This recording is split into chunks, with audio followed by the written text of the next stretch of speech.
വർഗീയ ശക്തികളെ കൂട്ടുപിടിച്ചിട്ട് നിലമ്പൂരിൽ ഏറ്റുവാങ്ങിയ വൻ പരാജയത്തിന്റെ ഞെട്ടലിൽ മുഖ്യമന്ത്രിയും ഇടതുമുന്നണിയും. ഭരണവിരുദ്ധ വികാരവും പാർട്ടി സംഘടനാ സംവിധാനത്തിന്റെ വീഴ്ചയും തിരിച്ചടിയായി എന്നാണ് വിലയിരുത്തൽ. ഭരണപരാജയം മറയ്ക്കാൻ വർഗീയ പ്രചാരണം മതിയാകില്ലെന്ന് പാർട്ടി വേദികളിൽ ഉന്നയിക്കാൻ പിണറായി വിരുദ്ധ ചേരി. തദ്ദേശ നിയമസഭാ തെരഞ്ഞെടുപ്പുകളിലും വലിയ തിരിച്ചടി പ്രതീക്ഷിക്കാമെന്നും CPM-ൽ അടക്കം പറച്ചിട്ടുണ്ട്.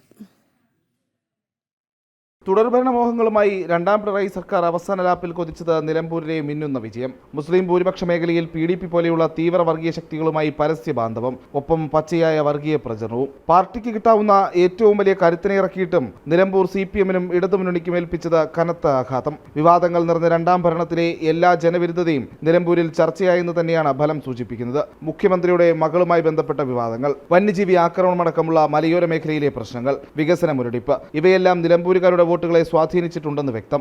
അൻവറും UDF-ഉം ചേർന്നാകെ 55.40% വോട്ടുകളാണ് നിലമ്പൂരിൽ പിടിച്ചത്. BJP-യും മറ്റുള്ളവരും കൂടി ചേരുമ്പോൾ 62.12% വോട്ടുകളും LDF-നെതിരെ. പൊറുതിമുട്ടിച്ച സർക്കാരിനോടുള്ള ജനവിദ്വേഷത്തിന് ഈ കണക്കുകൾ തന്നെ തെളിവ്. പിണറായി നാടിനെ തകർക്കുമെന്ന വാദം, ക്ഷേമ പെൻഷൻ വിതരണത്തിലെ പാളിച്ചകൾ, ആരോഗ്യരംഗത്തെ പ്രശ്നങ്ങൾ എന്നിവയെല്ലാം ഭരണവിരുദ്ധത ആളിക്കത്തിച്ചിട്ടുണ്ട്. സർക്കാർ ജീവനക്കാരുടെ വോട്ടുകളെടുത്താൽ ഭരണവിരുദ്ധതയ്ക്ക് കുറച്ചുകൂടി വ്യക്തത വരും. ആകെ പോൾ ചെയ്ത 1322 തപാൽ വോട്ടുകളിൽ 501 വോട്ടുകൾ മാത്രമാണ് സ്വരാജിന് ലഭിച്ചത്. അതായത് 38% മാത്രം.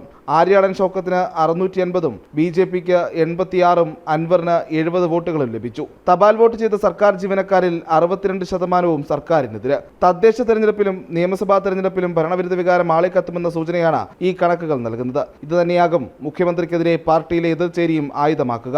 വർഗീയവാദികളോട് കൂട്ടുകൂടിയും വിഷം കുത്തിനിറച്ചും തെരഞ്ഞെടുപ്പിൽ ഭരണപരാജയം മറച്ചുപിടിക്കാൻ കഴിയില്ലെന്ന യാഥാർത്ഥ്യം പിണറായി വിരുദ്ധർ പാർട്ടി വേദികളിൽ ഉന്നയിക്കാൻ തന്നെയാണ് സാധ്യത. ജനം, തിരുവനന്തപുരം.